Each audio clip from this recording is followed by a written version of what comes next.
Well, welcome back to another episode of After Hours Ag. This time we've got another guest with us. His name is Micah.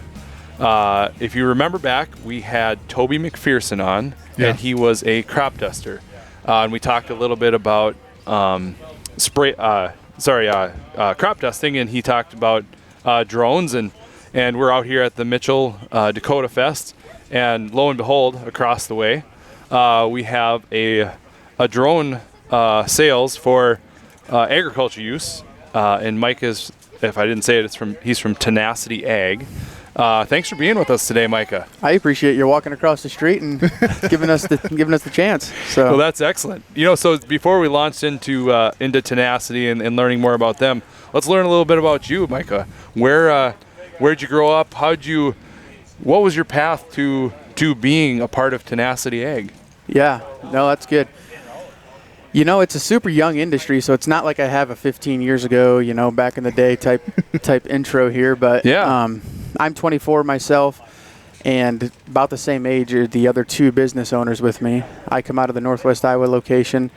Knew a mutual friend from central Minnesota, more on the west side there in the Morris area, and then out of central Illinois. And we all, the Minnesota one and myself, were spraying with drones, and he kind of navigated into more of a specialty crop area, golf courses, really some of that type of thing with the smaller drones that you would have found like 4 years ago, and then myself dove right into the row crop, bought the biggest drone. It was at the time, it was a DJI T40, bought the biggest drone, and hey, how much can we get done? I was affiliated with a independent agri-service company, and he was giving so many thousand acres to the airplane, and we're just like, let's in-house this.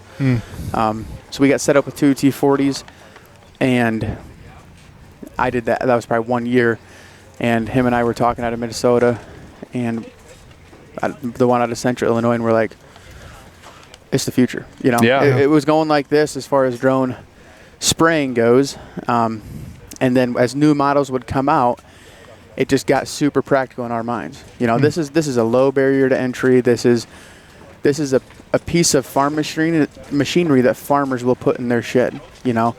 And having the, I could say, early on experience, that was only for that's not a long time. We thought we wanted to get into the equipment side of it, and fired up. We got XAG. We were really liking what they were doing at the time with the drones that we brought here to the show.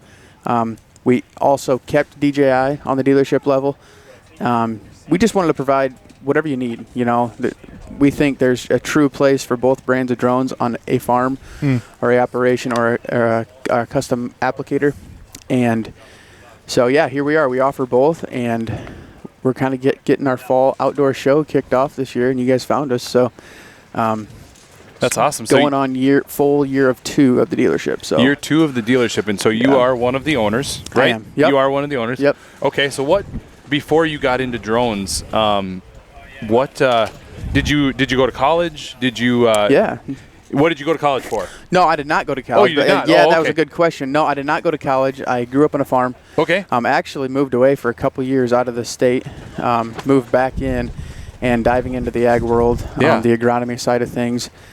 No, college free, and pretty much debt free as well. Debt free.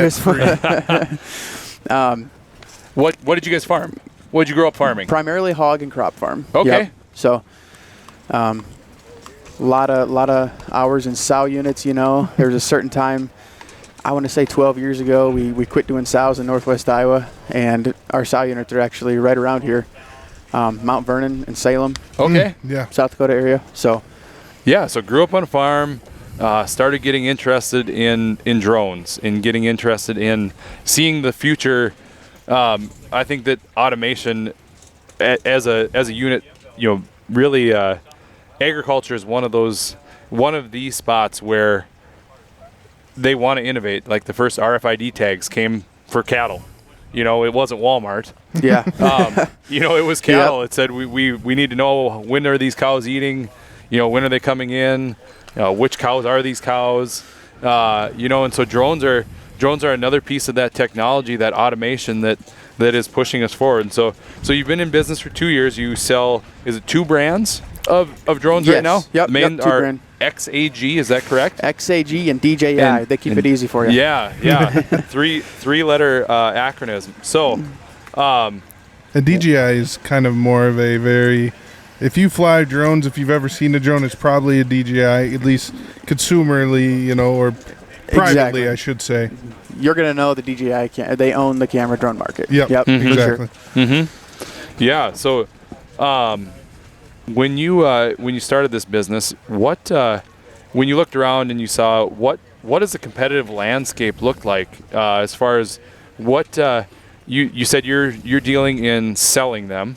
Who are your competitors, or maybe not necessarily who are your competitors, but what's a business that would be competing with you? Yeah. It's more and more. I would say kind of in any ag equipment thing, really all it takes is a progressive farmer to like an idea and sign up to be a dealer, get it on his own farm, and talk to his, and start promoting them himself as well.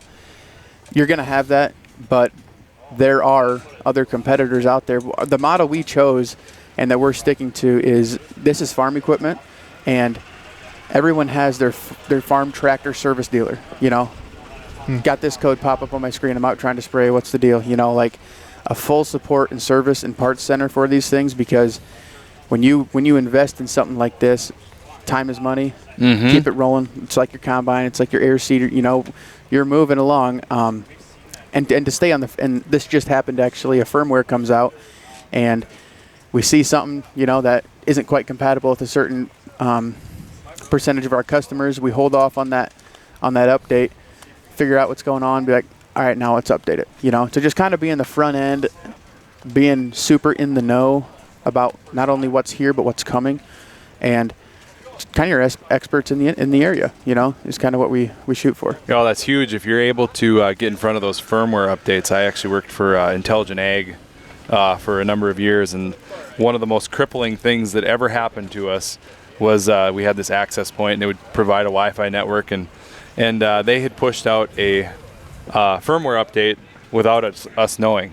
Yeah. And They're good at that. Yeah, right. I mean, you're not tied to them, and they pushed out this firmware update, and we had to drive around to hundreds of farms to uninstall this update that got pushed to them. And that ability to test those updates, know your customers before you push that out. That you're pushing out some good product that's been tested with your use cases is a really big deal. So you talked a little bit about spraying. And one of the drones you have over there right now is equipped for spraying, correct? Yes. Yes. We were talking yesterday, and you were talking about the amount of payload that it can take, and that's kind of been the knock, I guess, that we've heard from, a crop duster or somebody who's a ground applicator. What kind of payloads are we talking about? How many acres can we do? What is that? Talk to me about the logistics there. Yeah. Yep. Obviously, you think of an airplane, you think of a ground rig, and you look at a drone, and you're like, you laugh. How does this thing even work? It's a 13.5-gallon payload, to answer your question. Very commonly at 2 gallon an acre. The numbers I throw out are going to be rated off of 2.5 gallon an acre on majority of applications. The flex there, you can kind of go down, down to 1, up to 5, whatever you want to do. But at 2 gallon an acre, the speed it's flying and the width there is, this machine, we're spraying 55 acres an hour with this one machine.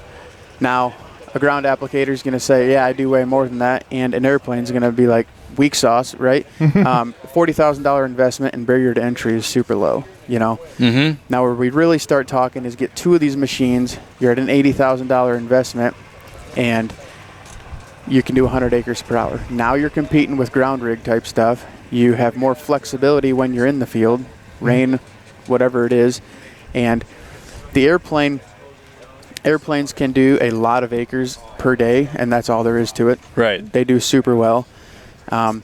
barrier to entry for a farmer in an airplane is great. Yeah, right. For me to own an airplane, you know, Right. I could get this license, but I don't know if I could get an airplane license.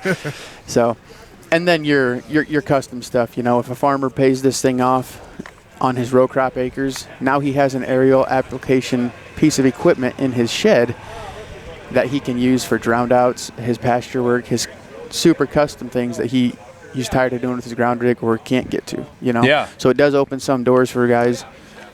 It's super multi-purpose. Yeah. So when we're talking about spraying and stuff, where you're talking about spraying the entire field, what about spot spraying? I know we talk about that sometimes.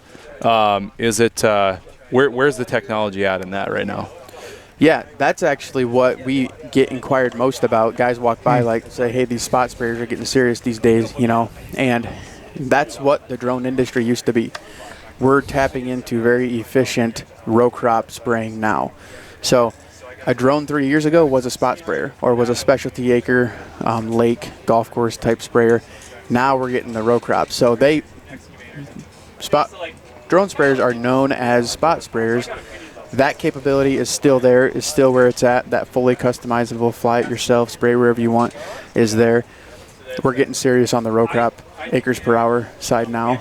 So, what do you think has made it be more serious on the row crop acres? Has it been capacity that they're able to haul? Has it been battery life? What do you think has kind of pushed us in this direction, and how long do you think we've been in this ability to start actually spraying an entire field? Yeah. What's really getting us there is obviously the acres per hour efficiency. Now, where we get that is capacity is at its biggest it's been. It sounds small, but you know, 13, 14 gallons. The next biggest ones are right there. You know, they're going to be here before we know it, and it's only going to grow from there. Battery technology is what limits it all. We can build bigger props, bigger arms, bases, tanks, and all that. That's not hard to do. Right. How can we get enough battery power to get this big of a payload off efficiently? You know, Yeah, you can build a bigger battery, but we can't make it way too much, right? This is all aircraft physics that go into it. So it's coming, it's progressing. But yeah, right now we're at the best it's been. So yeah, it sounds like it. So where do you feel like the relationship as far as spraying goes is going to be with spray planes going forward? Yeah, that's a big dynamic, and yes and no on that. Yeah. You know, the current crop duster applicators right now is kind of black and white. We're kind of learning. It's they're diving in and they're buying one and they're like, awesome. You know, every acre that we hate doing because it's a weird shape, this drone is doing, you know. Yeah. And then you have the totally opposite, and they're like, you know, stay away. It's a very polarizing issue for them. Yeah. Yep. I suppose in some ways they look at it and say, you know, this is taking away some of my livelihood, or this is contrary. But I feel like, you know, what you're saying right now is that they can be very complementary, and they really should be very complementary, especially those field sizes that are oblong, that have lots of rock piles or sloughs you got to get around, things that you don't want to spray, and you'd really hate to be spraying into some of these, you know, small sloughs, small lakes. You'd without really like drone accuracy, right? You know? Without drone accuracy. Yeah. So what that drone accuracy brings me to another question: what height are these drones flying at? Really, to get your full width, that's a fully customizable feature as well. From above 40-foot canopy trees, you know, to whatever you want to be on a lake or whatever. But when we're doing row crop acres, if we're getting our full width, we like to be 12 to 15 feet wide. Okay. Yep. That's the most controlled spray pattern that we get. And what really plays into the accuracy and the coverage is the atomization technology on the spray nozzle. Guys look at the drone, they see two nozzles off the back side, they're like, how does this get, you know, 27, 30 feet wide? And with the wind from the props washing down into the crop, you're getting lower canopy. The coverage is phenomenal. And that just kind of all plays into why a drone works, you know, how it's worked with chemicals that we thought we never would put through it, you know, in a wet year like we just had. We're putting some herbicides through the drone that, you know, to be honest, they're a little off-label, right? And a great kill. So Yeah. it's good to see that. So I want to talk about, I think, seeing, before I worked at Ready, I was in radio, and we walking through, we were in Fargo, North Dakota, so Big Iron, the biggest, one of the biggest farm shows in the area, our area. Even the past 3 years, it feels like these drones have gone from, the size of these drones have increased. Now, we talk about the future, you talk about the relationship with the crop duster. Do you think these drones are going to get bigger? Than they are now? Yeah. 100%. Yeah, I really do. The FAA, as far as regulation-wise, it's the threshold of 55 pounds. So below 55 pounds, you don't need a certain license, and above you do, and that's all it's at right now. So now when you start getting into way bigger stuff, there's probably plenty more. These clearly exceed 55 pounds, well over that. And like I was telling him, as the battery technology progresses, we can get more power out of a smaller power bank battery. It's all about building the bigger tank and making the thing fly faster, you know. So you just talked about 2 different sets of licenses. That was a question that I had for you, was if you're looking at having some of these drones, you talked about 55 pounds. What are the 2 different licenses you're talking about? And obviously for these, you'd have to have a higher license, or the higher of the 2 licenses? Just a license. A license. Yeah. So let's just say below 55 pounds is your camera drone. Okay. We would all need a 107, an individual license. Now we're going to spray. We need that above 55 pound license. And what it is your company holds that license. Your farm would hold that license. It's a 137. And you can add and subtract drone serial numbers to that. It's kind of like just an umbrella that covers you for what you end up getting out of it is an N number. So the FAA, it's a tail number, right? I mean, we got this big of a machine going on up in the sky. We got to know what's going on. So that's pretty much what it is. And you're supposed to have your drone labeled and identified with that tail number at all times. So that's what that license is. So it really does it take training to get that license, or is it pretty much an application? It's pretty much you turn in paperwork. Okay. And it's a serial number, your 107, your LLC information, and you apply for it. Now, there's clause in there that you have been properly trained and all that, obviously. And that relies on people like us to train the guys, train them, Yep. We get you set up, delivered, we train how to use it. Yeah. And that's on the responsibility of the licensee. So. Yeah, I'm sure if you're spending $40,000 on a drone, you're probably not thinking, well, my license is I bought it for the most part. Yeah. I'm sure there are guys like that that will say, I'm going to buy it and then I'm going to use it because I gosh darn well want to, and I spent the money on it. But that's exactly. Maybe not the best idea there, especially if you were offering to come out and to train them. So so you got licenses that you need to get. What about what's they're obviously unmanned. So what kind of insurance do people carry on them? Is it a liability type insurance? Does that kind of just fall under your farm umbrella policy? Yep. So you'd have to recognize that you have a drone. You need to carry that. A lot of places it's $1 million. 1.5 crop damage liability. Like any commercial applicator. Yeah. Some insurance companies will veer away because you maybe only have a ground rig and now you're adding an aerial tool. They might get kind of sheepish. But as far as the drone goes with hull insurance, it really, from the dealer standpoint, I'm going to be honest, it's some guys run without it. Maybe a liability side, but their own coverage on the drone is more drones are broke on the ground in transit than in the sky if flown properly, right? I mean, we really stress getting that field boundary super accurate. Yeah. And if you're staying out of trees and power lines, there's nothing else to hit out there. That's right. There's more to hit when it's on the ground and you're driving from field to field and it's getting thrown around in your shop. So there's some guys that run completely without it. I would say our biggest fix this year, most expensive, labor included, I think it was a power line. I want to say it was $5,500. Oh, okay. So it looks super expensive as machines, but electronics don't break. Your components do, your arms and your props. As long as we're talking about licenses and things like that, are there any? And I really have no idea. Are there any kind of government programs right now that you can jump on or you can be a part of to maybe for automation on your farm? Or is there anything like that you know of right now that is there or maybe could be coming down the pipe to help to offset some of that cost of getting a drone? Yeah. As far as the drone itself, I think the closest thing, I've had actually several inquiries in the state of Minnesota right now. I haven't heard in the Dakotas and Iowa, but they're reimbursing for not only the cover crop, soil health is very big, and not only the cover crop, but also cover crop equipment. So we're falling under cover crop equipment. So there's been a few submissions of those. That's been really recent, actually. It's funny you bring that up. So I'm really curious to see how that pulls through and what that brings, because that will open up a whole new door. One thing you said,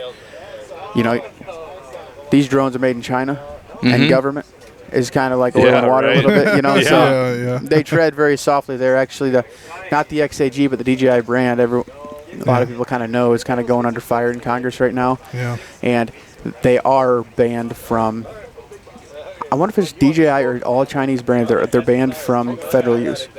So that's job security for some people. Yeah. They will always be spraying for the state, but the state cannot buy a drone and do their work with it at this point. So that's interesting. Yeah. Another thing I wanted to bring up, sorry, Adam. No, go ahead. I was talking to you guys earlier, and maybe not as important of trying to, have people buy these drones as being there to service.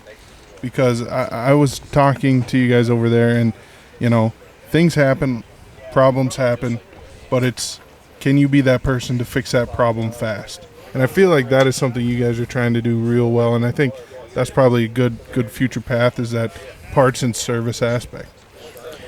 I'm going to be honest, it's not if you crash, it's when. And that has rang true for every single customer, including myself. I've been the guy to pull the pickup up to the back of the cornfield, and your buddy and you jump out, and you haul that thing through the corn, and you throw it in the back of the pickup, and it's totaled, or something like, or it's in bad shape. Mm-hmm. So yeah, you bring that up. That's really what we need. If you think of any equipment, I can go buy a brand new piece of equipment, and it's going to work good. And as soon as something happens, who's going to be there, and then who's your next phone call after that? There's many instances where people, really not even close to us, bought their drone, found their drone somewhere, and when push comes to shove, I need my drone flying. Who can get me the parts? Yep. And yeah, like you said, we have service techs out of all of our locations, and constantly in touch with our distributors, and constantly, when we're not a huge busy season for us, I would say like farm show season, when guys aren't flying more into the winter, we're testing these things. What can this do? Last year was a beautiful winter. We sprayed more acres in March last year with water, just putting these to the test, doing comparisons than anything. So yeah, you're exactly right. That's a huge part. Let's talk a little bit about that. We talked about the capacity of 13.5 gallons. So my guess is that's roughly 100 pounds. Is that about the payload of taking a seeder out? Yeah, the dry spreader capacity is rated at 110 pound payload. Now you opened up a can of worms of variability right there. Mm-hmm. Dry urea to oat seed, barley, radish, whatever you're spraying, seed size, weight of the seed, pounds per acre. We can't give you firm numbers until we know what you're planning on that. But 110 pound payload on there. It makes a ton of sense. Up to 50, 50 pounds an acre works great. You start getting above that, just don't expect to be real productive that day. But agronomically, the key to cover crop is timing. I want to get this crop out here right before a rain. It's going to rain on it. Canopy's closing late in the season. We're going to germinate, get the crop off, sunlight on there. I'm started in the winter. Spring rolls around, that crop's, winter rye, whatever it is, it's popping up. Your cover crop, that's how it takes the biggest effect. Yeah. So having that availability to do this into standing, airplanes have done it. Drones show a very good response and coverage and all that into corn and beans. So that's a big avenue people are starting to go down. Yeah, for sure. Okay, yeah. So if you're putting cover crop down, is an operator sitting there the entire time that drone is running, or do they ever set it and forget it. I mean, walk away and come back in an hour. Does that of course you would recommend that they're in the area at least, but yeah. Don't go get lunch or something. No, I'm just curious. Is that capable of that? Is that something that people will do? And do you? I guess if we're not doing it right now, do you see people doing that here in the near future? Yeah. So more autonomy is coming. Yep. How it works right now, you fill the hopper, put the new batteries in, it does its route. It either runs out of seed or battery first, and it comes back and lands. Now it's waiting for you. You know. Okay. So you are there to fill it up and put new batteries in between every flight, spraying and spreading. At this point, full autonomy is around the corner. You kind of hit on it there. When can I have this thing at a station and it does its thing and dings my phone when it's done with that field, and I pull that base station on a trailer to the next field and walk away? I suppose we've been working heavily on the drone technology, but I would bet the system for which you fill it and the system for which you swap out those batteries, I would bet that is probably a lot less developed now. Would you say? Yeah, and it's so variable. Yeah. Everyone's setup looks different. If I'm doing super high rate product, a lot of these organic chemicals, you got to have very high carrier rates, so they're going to be a way more liquid, way less efficient system. A big 2 gallon an acre fungicide guy, and then you have your cover crop trailer. It's a seed tender, really, is what it could be. So, but in saying that, your tender unit, I say 50, 55 acres per hour with this machine. The drone is capable of that as long as we're getting it filled and new batteries. That drone lands and we're getting it off as fast as it can. If we have 5-minute downtime between flights, you can't expect that, So yeah, you're exactly right there that your tender system has to complement the drone's efficiency or else, otherwise you're losing it. Exactly. Yeah, that's very interesting. You need your kids' pit crew to they're the best at it. Yeah. How fast can we be efficient about refilling and sending it back out? Pit crew is what you like to call them. That's what you should need. Yeah. Pretty much. Yeah. So, one thought that popped in my mind going back to spraying again, and we talked about height. You're getting down to that 12, 15 foot. When it is windier out, can you fly the drone lower to have less drift? Yes. How low do you have guys doing that? Probably not a lot of guys go under 12, 11 feet. When you start getting that low, if you kind of think of the spray pattern, you start losing your width, A lot of guys are just more prone to shut down. If you're pushing a wind a little bit and it's a fungicide, you're not going to hurt anything drift-wise. A lot of guys, you'll finish what you're doing. You'll adjust the droplet size right there on the tablet. With a higher wind, get a little bigger droplet, drop it down a little bit, get that field done, and shut down. So that seems to be more the technique. As far as getting super low, that's it's putting your insurance policy at risk there a little bit. So not like the drone's going to fall, but you get some elevation change or whatever in there. So a big one is actually getting waterways through fields. Got an 80-acre field and the waterway right down the middle.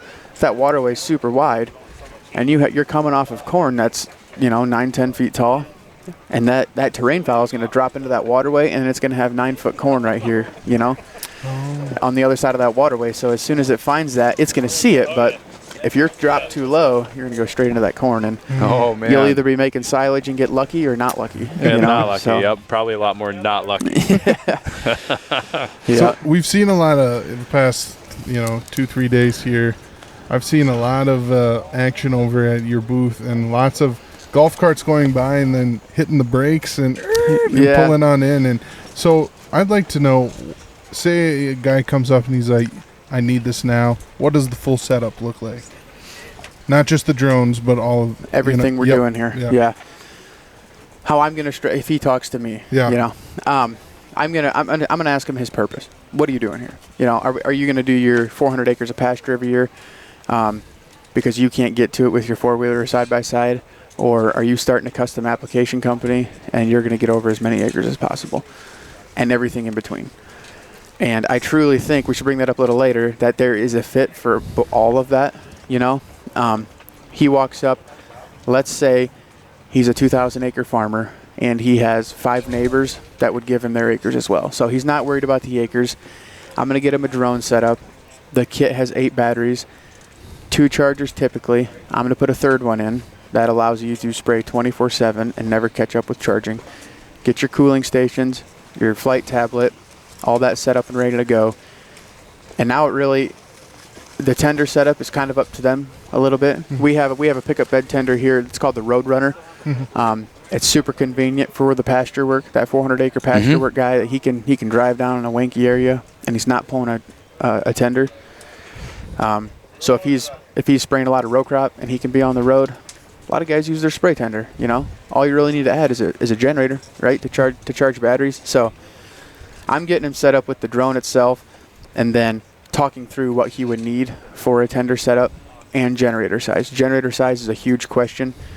Don't undersize them is my best advice. You know, we're not associated or affiliated with any brand, but make it big enough and you'll thank yourself. So, yeah, all said and done, have a drone kit and a plan for a tender and a generator, and we're ready to come deliver it and train you on it. So, all right. Nice. So you were kind of talking about a fit for all. Let's kind of dive into that a little bit. What, you said the drone is $40,000. You said you'd want to try to get them up to 2 drones to really cover some acreage.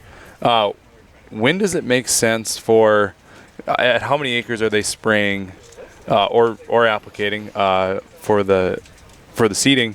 How many acres, or what size of farm are we even talking about that would start to look at getting a drone?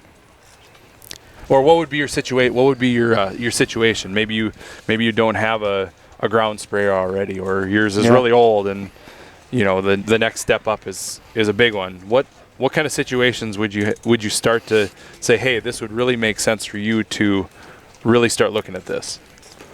From A to Z, I would say manpower is your biggest thing. If you're a 2,000 acre guy and you're alone, you're going to struggle. But if you're a 500 acre guy and there's 2 of you, I think there's a fit. Let's just step up in the scenarios. You have 200 acres of pasture. You farm 600 acres of row crop, and you have these many spots that drowned out every year that you can't get to. So now you're not only in-housing all of your, it can be late season, but it can also be your pre-emerge or herbicides as well. In your row crop acres, you pay for it with your row crop or whatever you hire to do that you can now in-house. And now you have an aerial application tool in your shed to do those drowned outs. Maybe you want to seed something in there some year, and start managing your acres more tightly. A super high managed, smaller farmer can be just as efficient with the right assets and programs as a really big inefficient farmer. If that kind of makes sense. Yep. So as a smaller guy, there's a fit there. Now, if it's the XAG versus the DJI, save some money. You don't need to get your 400 acres done in 2 days, then you can save money on the equipment side. Wouldn't need to spend $40,000 and have a drone as a tool, and now I would say as your own, if we think about it this way, this is easy math. A 2,000 acre farmer, and he hires the airplane for $10 an acre. That's $20,000 a year on a $40,000 setup. We're at a 2-year payoff. There's no reason these drones won't run over 3 or 4 years on 2,000 acres. So that's a kind of a no-brainer, obviously, from my perspective, but that's when it really gets practical, and anything from there. Okay. So you start getting above that. Now we're talking 2 drones. Yeah. But like I said, first you need the manpower, the management. The drone can work as long as you have the support behind it, so. Right. Yeah. So kind of as we start to wrap up here, you said Tenacity Ag is, you're in year 2 right now. Where are you hoping that this company goes in the next 5 years, 10 years? I know you're a young guy, and and you've got a lot of aspirations right now. But where are you hoping to take this company? Yeah, I was going to say it when we got started right away. How we got in, and I said it's kind of a dangerous sense of curiosity a little bit. Kind of gets you involved in a lot, but where we're at right now, what we see coming, in 5, 8, 10 years, this industry will change dramatically, and we're really pressing, and we're really looking to be on the front end of that. We're really looking to, be a part, not only the dealer, but be a part of what you're seeing at this show in 5 years, in 8 years, 10 years. I honestly can't even put a thumb on it. I don't even know what it's gonna. I couldn't even draw a picture of what I think it's gonna look like. Right. But right now, where we're at and the growth it's been, I'm excited, and I just think more practicality is coming from it. So. Yeah. Well, that's great. So I guess as we wrap up here, Madison, do you have any other questions? I did have one. Where did Tenacity Egg come from? Whose idea was that? I like hearing how brands come together. Yeah, I need our Illinois guy here for this one. Do you know the 6 types of working genius? Pat Lencioni. He's a business guy. Yeah, I know Pat Lencioni. So it's one of his books, and there's 6 working geniuses, and everyone is their genius. They have 2 geniuses, then 2 that they're okay at, and then 2 frustrations. Tenacity is kind of the grind, the grit, the it's kind of, you got a bad gut feeling, but you think it's a good idea, and you kind of go through anyway. Yeah.